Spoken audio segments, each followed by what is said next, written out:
We will talk about the motion graphs as well, and there are three of them: position time graph, velocity time graph, and acceleration time graph. What I did here, just to show you how the position time graph would look like for an actual example, is um, this is a video of a ball going up and down the ramp. I'll just play it quickly if I can.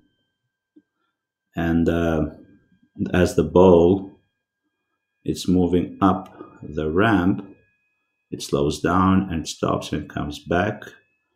The graph on the top, sorry, let me go back. The graph on the top is the position time graph. As you can see, is a parabola, slowing down, stopping, and then changing direction. The one at the bottom is the velocity time graph, all right? It's the same experiment, but now I change the frame of reference. And now, as you can see, the parabola is going to switch direction, is going to be upside down. And the only reason is because now this is a negative direction. The frame of reference has changed, but the motion is the same. Doesn't matter, it's going on the negative direction, slowing down, stopping, and then speeding up on the positive direction. And you notice the relationship with the velocity. Okay, the velocity time max velocity graph is a straight line. It's approaching the zero axis here, so which means it stopped here and then speeds up on the other direction. All right, this is just an example of how to link the actual experiment. I want you to always, when you see a graph, to visualize some sort of a motion. All right. So let's quickly go through the graphs and the shapes. All right, so position time graph.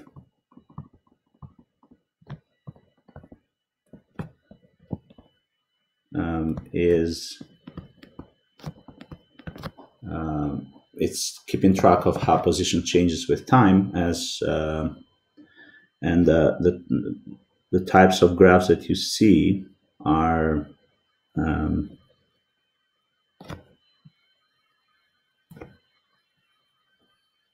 this one is one.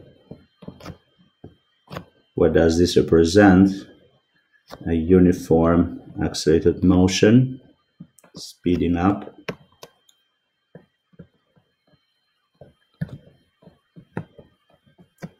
All right, and moving on the positive direction, whatever that direction is.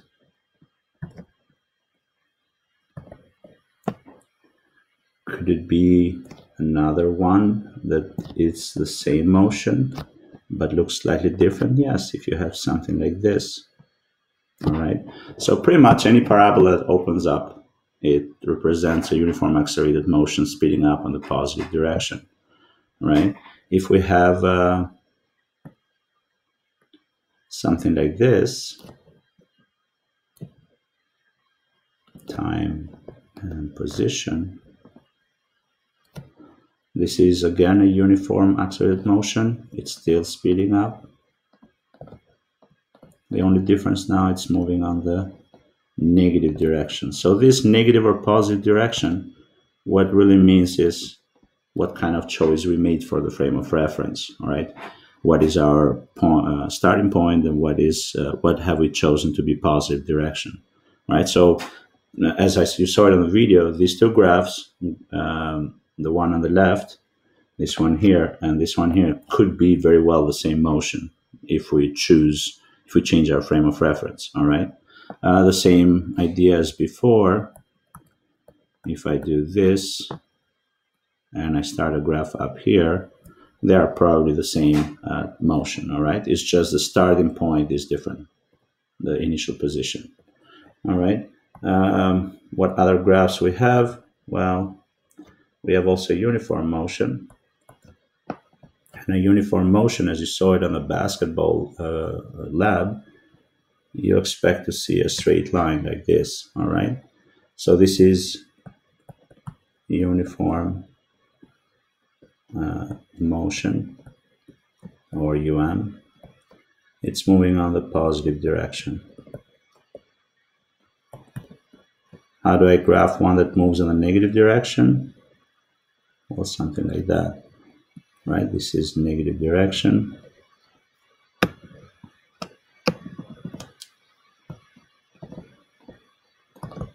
And if I have something like this, it means it is, so remember, these are all DT graphs.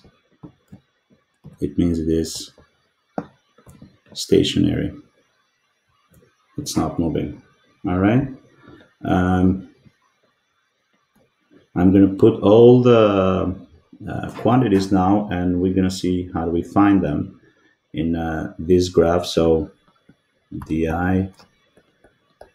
remember kinematics, quantities df, delta d, distance traveled, time, initial velocity, final velocity,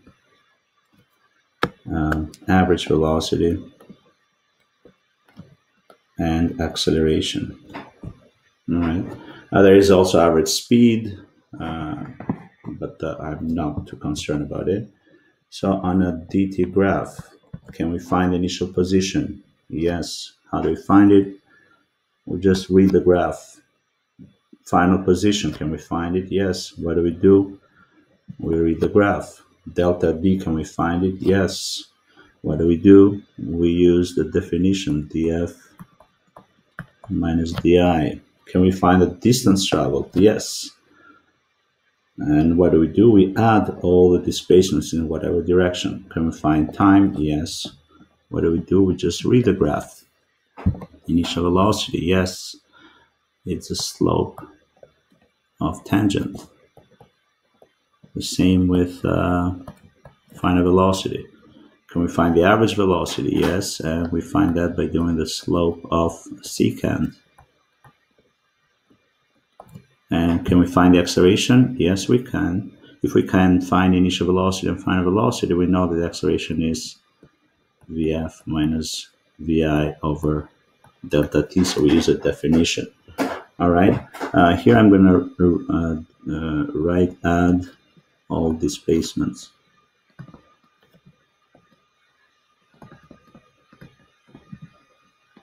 All right, so that's what we do in a graph. So if I had very quickly a simple, let's say this is north, something like this, and this time here, this is 0, this is 3, this is 4 seconds, this is in meters, this is 5, and this is 3. All right, so how do we can we describe the motion? Yes. What do? We split it into parts, right? This is part 1, this is part 2. In part 1, what is the object doing? Is slowing down. What direction is moving? North. What type of motion is uniform accelerated motion? Part 2, it's speeding up. What direction is moving? South. What type of motion? Uniform accelerated motion, right? So we were able to describe motion, right? Does it stop anytime? Yes, it stops or is at rest at t equal to 3 seconds. All right, at this point here. Can we find out qualitative? So this is quantitative description. Qualitative description. Quantitative. So quantitative. And I'm going to move again up here. What is initial position? Well, it's 0. What is final position? Well, it's 3. It's plus 3 meters. So therefore, what is delta D? Well, it's 3 meters north overall, right? Or plus 3 meters. What is the distance traveled? So now here is, and that's the only reason I want to go through this example. This object traveled 5 meters up and then 2 meters down.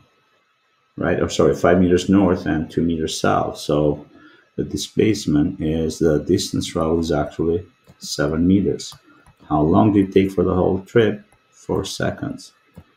So you of course this information here can help you find average velocity and average speed, right? Now, how do I find instantaneous velocity? Oh, average velocity, by the way, you can also find it using the slope of the secant, right? How do you find instantaneous velocities? You draw tangents. So, for example, initial velocity, you draw this tangent here, and you find its slope. Here, obviously, you're going to have the slope of the tangent to be 0, and we expect that. And then you draw another tangent here.